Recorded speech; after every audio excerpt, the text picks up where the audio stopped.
రాష్ట్రం పెండింగ్ సాగునీటి ప్రాజెక్టులకు సాయం చేయాలని కేంద్ర జలశక్తి మంత్రి సిఆర్ పాటిల్ కు రిక్వెస్ట్ చేశారు మంత్రి ఉత్తమ్ కుమార్ రెడ్డి. రాజస్థాన్ ఉదయపూర్లో 2వ అఖిల భారత రాష్ట్ర జలమంత్రుల సమావేశం జరిగింది. ఈ సమావేశానికి మంత్రి ఉత్తమ్ కుమార్ రెడ్డి హాజరయ్యారు. పాలమూరు రంగారెడ్డి ప్రాజెక్టు అనుమతులతో పాటు ఫండింగ్ చేయాలన్నారు. దీంతో పాటు సీతారామసాగర్, సమ్మక్క సారక్క ప్రాజెక్టులకు కూడా నిధులు ఇవ్వాలని కోరారు. కృష్ణా జలాల పంపిణీ వివాదంలో కేంద్రం జోక్యం చేసుకోవాలన్నారు. మూసీ పునరుజ్జీవనంతో పాటు మూసీ గోదావరి లింక్కు సాయం చేయాలని కోరారు.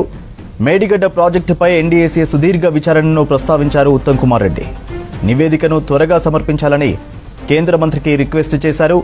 ఎన్డీఏసీ నివేదిక ఈ నెలాఖరులోగా అందిస్తామని కేంద్ర జలశక్తి మంత్రి హామీ ఇచ్చారు.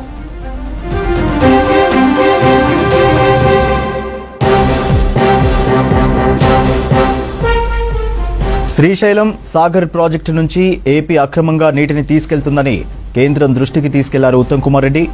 కృష్ణా ట్రిబ్యునల్ కార్యకలాపాలను వేగవంతం చేయాలన్నారు.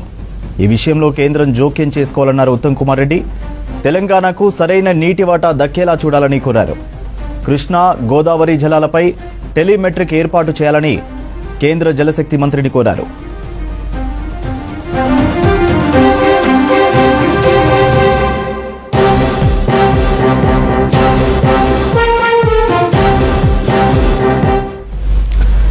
రాష్ట్రం పెండింగ్ సాగునీటి ప్రాజెక్టులకు సాయం చేయాలని కేంద్ర జలశక్తి మంత్రి సిఆర్ పాటిల్ కు రిక్వెస్ట్ చేశారు మంత్రి ఉత్తమ్ కుమార్ రెడ్డి.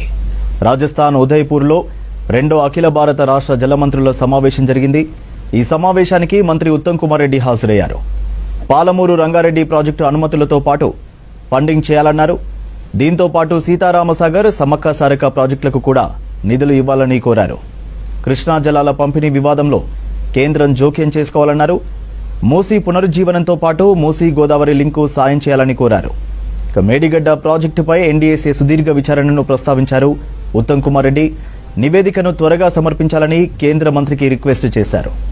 ఎన్డీఏసీ నివేదిక ఈ నెలాఖరులోగా అందిస్తామని కేంద్ర జలశక్తి మంత్రి హామీ ఇచ్చారు. శ్రీశైలం సాగర్ ప్రాజెక్టు నుంచి ఏపీ అక్రమంగా నీటిని తీసుకెళ్తుందని కేంద్రం దృష్టికి తీసుకెళ్లారు ఉత్తమ్ కుమార్ రెడ్డి. కృష్ణా ట్రిబ్యునల్ కార్యకలాపాలను వేగవంతం చేయాలన్నారు. ఈ విషయంలో కేంద్రం జోక్యం చేసుకోవాలన్నారు ఉత్తమ్ కుమార్ రెడ్డి. తెలంగాణకు సరైన నీటి వాటా దక్కేలా చూడాలని కోరారు. కృష్ణా గోదావరి జలాలపై టెలిమెట్రిక్ ఏర్పాటు చేయాలని కేంద్ర జలశక్తి మంత్రిని కోరారు.